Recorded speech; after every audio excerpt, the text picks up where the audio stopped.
Bismillahirrahmanirrahim. Assalamualaikum warahmatullahi wabarakatuh. Alhamdulillahi ma'na rabbi akhir rabb wa wasitatna al-musyaffa' abduhu al-muntakhab. Allahumma salli wa sallim ala sayyidina Muhammadin salatan taghfiru biha jami'ad dhunub wa ala alihi wa sahbihi wa tabi'ina wa man bihadihi muqtada. Asyhadu an la ilaha illallah wa anna sayyidana Muhammadan abduhu wa rasuluhu la nabiyya ba'dah. Amma ba'd. Ikhwan dan akhwat santri Pondok Sanad yang dirahmati oleh Allah. Setelah kita bahas di pertemuan sebelumnya tentang sunnah mandi, sunnah-sunnah yang ada di bulan puasa, dan saat ini kita masuk ke beberapa sunnah yang lain. Di antaranya adalah sunnah mandi sebelum datangnya azan subuh. Ikhwan dan akhwat yang dirahmati oleh Allah, ketahuilah bahwa seseorang yang sedang dalam keadaan junub di malam hari di bulan puasa, maka tidak menjadi kewajiban baginya untuk mandi sebelum datangnya adzan subuh. Yang penting dia sudah niat, melafazkan niat nawaitu shoma ghadin an ada ifati syahri ramadan hadhihi sanati fadlan lillahi ta'ala, cukup baginya meski dia belum dalam keadaan selesai melaksanakan mandi besar. Tapi disunahkan oleh para ulama untuk melaksanakan mandi junub sebelum datangnya adzan subuh. Dengan hal itu lebih bersih dan lebih suci lagi untuk memulai puasa sejak adzan subuh hingga datangnya maghrib. Kita senantiasa dalam keadaan dekat kepada Allah dan dekat kepada para malaikat. Karena junub itu juga diantara artinya adalah jauh. Sehingga seseorang yang sedang junub, dia jauh dari penjangkaan malaikat dan dia jauh dari amalan-amalan ibadah. Jauh dari diizinkannya untuk sholat. Jauh dari diizinkan memegang Al-Quran. Jauh diizinkan untuk memasuki masjid, jauh dari beberapa hal yang lain, sehingga dengan bersihnya seseorang setelah melaksanakan mandi wajib, dengan itu dia diizinkan untuk mendapatkan beberapa amalan-amalan tersebut.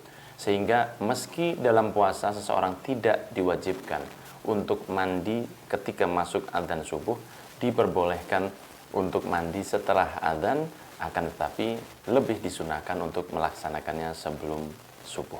Kemudian ikhwan yang dirahmati oleh Allah, masih dari halaman 39 dari kalau puasa ini, yang ketujuh yaitu melaksanakan sholat tarawih dan sholat witir secara istiqomah, di mana sholat tarawih dan witir ini dianjurkan untuk juga dilaksanakan di masjid terdekat dari rumah kita. Akan tetapi tidak juga terlalu dianjurkan untuk akhwat untuk sholat juga di sana, karena Rasulullah SAW pernah bersabda bahwa jangan dilarang seorang wanita untuk sholat di masjid, akan tetapi sholat mereka di rumah itu lebih baik bagi mereka.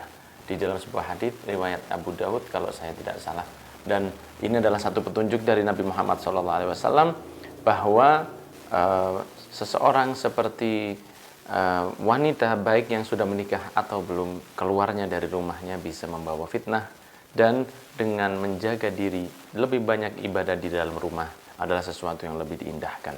Maka dianjurkan untuk sholat tarawih dan witir bagi para laki-laki yang sudah dewasa serta sudah balik. Akan tetapi untuk akhwat, seandainya bisa sholat berjamaah dengan ibu atau saudara di dalam rumah, maka itu lebih diistimewakan karena akan jauh lebih aman dari fitnah.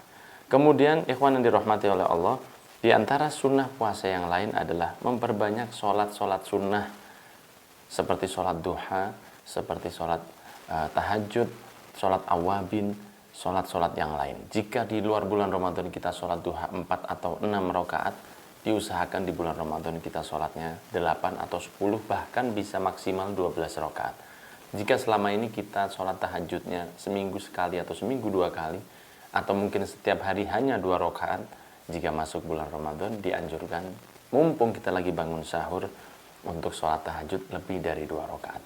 Dan seperti itulah sholat-sholat sunnah, juga sholat awabin, dan juga dianjurkan untuk melaksanakan sholat tasbih. Ikhwan dan akhwat yang dirahmati oleh Allah, Nabi Muhammad SAW pernah menganjurkan kepada salah satu sahabatnya untuk melaksanakan sholat tasbih paling tidak seminggu sekali, kalau tidak bisa sebulan sekali, kalau enggak bisa setahun sekali, kalau enggak bisa seumur hidup sekali sholat tasbih. Dan saya rasa insya Allah bisa dipelajari tentang sholat tasbih ini. Dan ini adalah salah satu kandungan yang sangat istimewa serta diistiqomahkan oleh para ulama dan para wali Allah. Sehingga sholat tasbih, sholat tahajud, sholat duha, dan beberapa sholat sunnah yang lain adalah beberapa hal yang perlu kita tambahkan ketika masuknya bulan Ramadan. Kemudian yang ke-9 dari sunnah-sunnah puasa adalah memperbanyak amal seperti sedekah. Kemudian silaturahmi, hadir majelis taklim, kemudian iktikaf di masjid, menambah wirid, menambah zikir, dan tentunya memperbanyak membaca Al-Quran. Ikhwan dan akhwat yang dirahmati oleh Allah, sedekah Nabi Muhammad itu adalah salah satu sedekah yang luar biasa. Karena Rasul SAW jika bersedekah, beliau menghabiskan semua yang ada di rumah beliau. Nabi Muhammad SAW pernah satu ketika duduk di masjid bersama sahabatnya setelah sholat, salam, beliau tidak membaca wirid, kemudian langsung membalikkan badannya dan bergegas pulang ke rumah. Kemudian para sahabat bimbang dan cemas dengan keadaan itu. Mereka takut bahwa Nabi Muhammad SAW mendapatkan satu perintah yang berat untuk para sahabat atau mendapatkan teguran atas kesalahan sahabat. Mereka takut, mereka ada yang menangis melihat fenomena yang tidak pernah mereka lihat sebelumnya, yaitu di mana Nabi Muhammad SAW langsung pulang setelah salam. Di mana kita tahu bahwa Rasul selalu tumak nina setelah sholat membaca zikir, membaca istighfar. Tapi saat ini Rasulullah bergegas pulang, dan setelah 5 atau 10 menit Rasulullah kembali lagi ke mihrabnya dan mengatakan kepada para sahabatnya, "Para sahabatku, apakah kalian cemas dengan apa yang aku lakukan? Apakah kalian tahu apa yang saya lakukan? Saya tadi ingat setelah sholat, setelah saya salam, saya baru ingat bahwa di rumah saya masih ada harta yang belum saya bagikan, dan saya takutnya nanti masuk malam hari sedangkan di rumah saya masih ada harta yang tertinggal, dan saya tidak mau tidur di malam hari sedangkan di rumah saya masih ada uang." Subhanallah. Itulah di antara keistimewaan sedekah Nabi Muhammad SAW. Cemas jika di malam hari beliau masih mendapati rumahnya ada uangnya. Berbeda banget dengan kita yang cemas kalau ada uang di rumah kita sebelum kita masukkan atau kita simpan di bank dan lain sebagainya.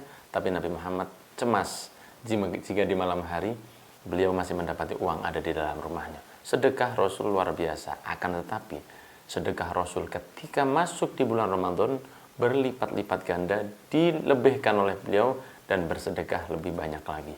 Bersilaturahmi juga ditambah, membaca zikir dan aurat serta wirid-wirid yang dianjurkan itu adalah salah satu tambahan amal kita di bulan Ramadan yang suci ini.